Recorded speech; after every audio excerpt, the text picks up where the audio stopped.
Aujourd'hui à l'émission Marché du travail, ressources humaines et avantages sociaux.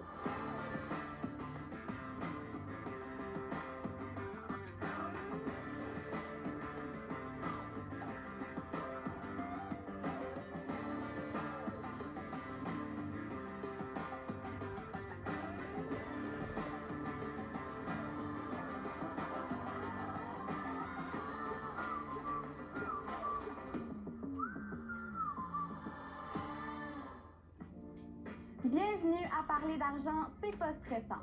Aujourd'hui, on prend un moment pour s'arrêter et évaluer les nouvelles réalités du marché du travail. Est-ce que le 9 à 5 est toujours d'actualité? Et quels changements les entreprises devront effectuer pour continuer d'évoluer? Vous verrez également que la toxicité en milieu de travail, ça peut coûter cher. Êtes-vous prêt à parler d'argent? Parce que ça commence maintenant.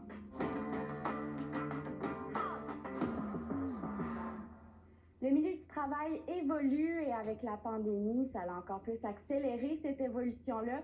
On en discute avec M. Mircea Vultur, spécialiste de l'insertion du travail et du rapport au travail des jeunes. M. Vultur, bonjour. Oui, bonjour. Comment le milieu du travail a évolué? On sent là, que les postes sont très différents. Le rapport au 9 à 5 a complètement changé. Quelles sont vos recherches sur ça?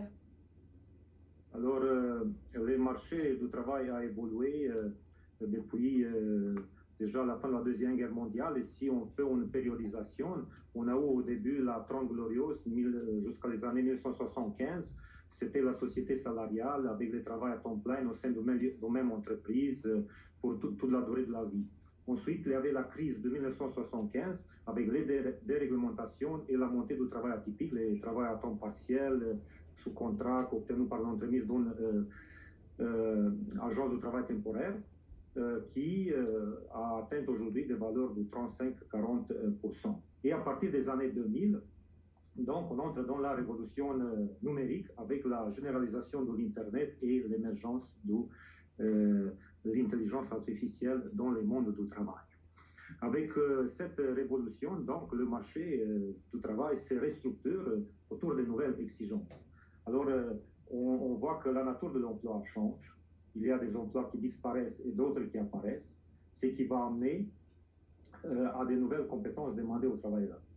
Et évidemment, avec les nouvelles technologies dans le monde du travail, on va assister à une polarisation de ce marché du travail, avec d'un côté des emplois faiblement qualifiés et mal payés, et de l'autre côté, avec des emplois qui demandent un degré de compétence élevé et très bien payé, ce qui va évidemment augmenter les inégalités du marché du travail. On sent qu'il y a comme beaucoup plus de flexibilité dans le milieu du travail là, en ayant eu un portrait de l'évolution.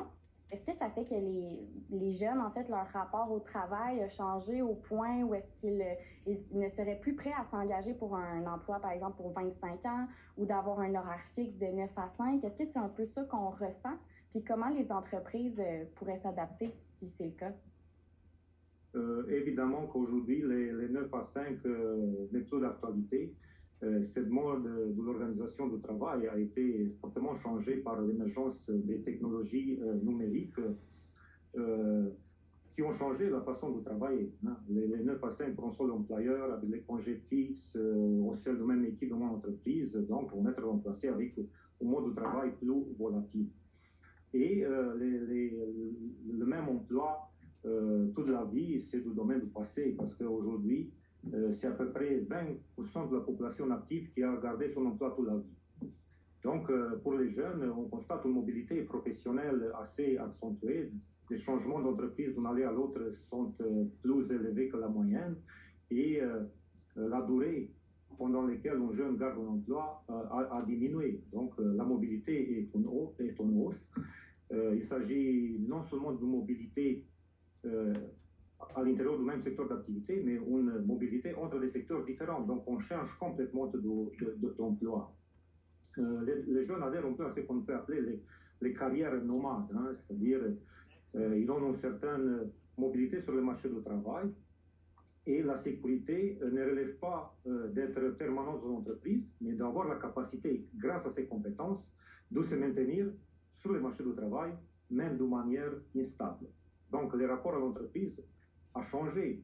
Ce n'est pas un rapport relationnel de loyauté, mais un rapport transactionnel dans une perspective d'intérêt et de service. Quelles compétences je peux acquérir durant mon temps d'emploi dans cette entreprise que je pourrais ensuite utiliser ailleurs et augmenter mon employabilité et évidemment ma rémunération sur le marché du travail. Le rapport au travail des jeunes a changé. Aujourd'hui, ce qui compte, c'est la qualité de la vie et le bien-être subjectif au travail. Donc, ce sont des valeurs ils sont essentiels pour le travail. Donc, on est moins intéressé par les aspects matériels du travail et plus par la réalisation personnelle. Et dans un sondage que nous avons réalisé au Québec, les caractéristiques les plus importantes que les jeunes cherchent dans l'emploi, c'est une ambiance de travail agréable, des bonnes relations avec les collègues du travail, capacité de se réaliser, autonomie, flexibilité, et les conditions matérielles, sécurité et rémunération viennent généralement à la toute fin. Et on est en contexte de pénurie de main-d'œuvre. Quelles sont les causes de cette pénurie? La pénurie de main-d'œuvre, c'est un phénomène complexe qui a des causes multiples.